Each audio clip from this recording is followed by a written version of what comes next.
अमरावती से सांसद नवनीत राणा हमेशा से ही अपने मुखर अंदाज के लिए चर्चा में रहती हैं।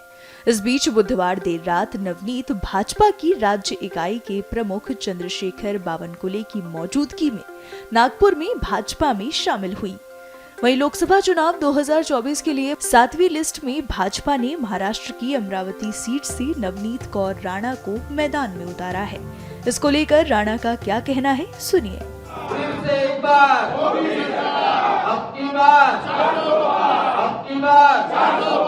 इंडिपेंडेंट एमपी करके जब 2019 में मैं चुन के आई और नेशनलाइज पार्टी ने एक व्यक्ति पे इतनी बड़ी जवाबदारी देना और इतना बड़ा विश्वास करना, वो यही दर्शाता है कि ग्राउंड लेवल पे जो काम करता है, मट्टी में रह के लोगों के लिए जो खड़ा रहता है, लोगों के उम्मीदों के साथ उनके साथ हाथ में हाथ डाल के खड़ा रहता है, उसके पीछे देश के प्रधानमंत्री जी, गृह मंत्री नड्डा साहब, देवेंद्र फडणवीस जी, हमारे बावनकुले साहब ये दिखाते हैं जो लोगों की सेवा करेगा उसके पीछे भारतीय जनता पार्टी और हमारे देश के प्राइम मिनिस्टर जी खड़े रहेंगे। तो इनका दिल से मैं बहुत बहुत धन्यवाद करती हूँ।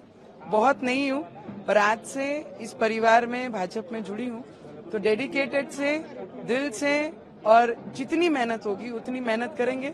और हमारे देश के प्राइम मिनिस्टर जी का जो सपना है अब की बार 400 पार, उसमें जरूर हमारी अमरावती एक जरूर रहेगी। पिछले 5 साल आप मुखर होकर बीजेपी का पक्ष आपने संसद में रखा, तो और ज्यादा मुखर होगी। मुझे लगता है मेरी बात हमेशा ही मैंने बहुत खुले दिल से, और जो सही बात लगी, जो दिल से निकली और लोगों के हित में रही, वो हमेशा मैंने पार्लियामेंट हो या मंच हो या लोगों के बीच हो, हमेशा मुखर तरीके से रखी है।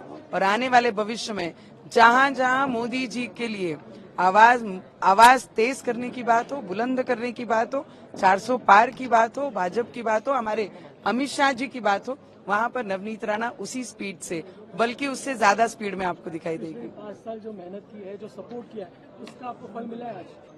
मुझे लगता है कि ये सपना मेरी अमरावती करों ने देखा था कि जब अमरावती में मैं बहू बन के अमरावती घूमती थी तो उनकी आंखों में वो सपना देखा कि हमारी बहू मतलब हमारे घरों में लक्ष्मी मानी जाती है और लक्ष्मी के हाथ में कमल देखने का सपना ये मेरे क्षेत्र के अमरावती करों का था। तो अमरावती करों की तरफ से मैं उनका धन्यवाद करूंगी। और मुझे लगता है डेडिकेटेडली जो काम करता है उसे फल की चिंता नहीं करनी पड़ती, सिर्फ काम पे ध्यान होता है। 5 साल मैंने काम किया और आज जिस तरीके से अमित शाह जी, जिन्हें मैं नेता मानती हूँ, देवेंद्र जी को मैं नेता मानती हूँ, हमारे दादा को बावनकुले साहब और देश के प्रधानमंत्री, तो मुझे लगता है मैं एक वर्कर करके पिछले 12-13 वर्षों से मेरे क्षेत्र में काम किया है, तो मुझे लगता है मैं कभी भी फल की चिंता नहीं करती, मैं सिर्फ काम करती हूँ। आपको बता दें कि भारतीय जनता पार्टी ने लोकसभा चुनाव 2024 के लिए अब तक 407 सीटों पर अपने उम्मीदवारों की घोषणा की है। इससे पहले मंगलवार को पार्टी ने छठी लिस्ट जारी करते हुए 3 उम्मीदवारों की घोषणा की थी।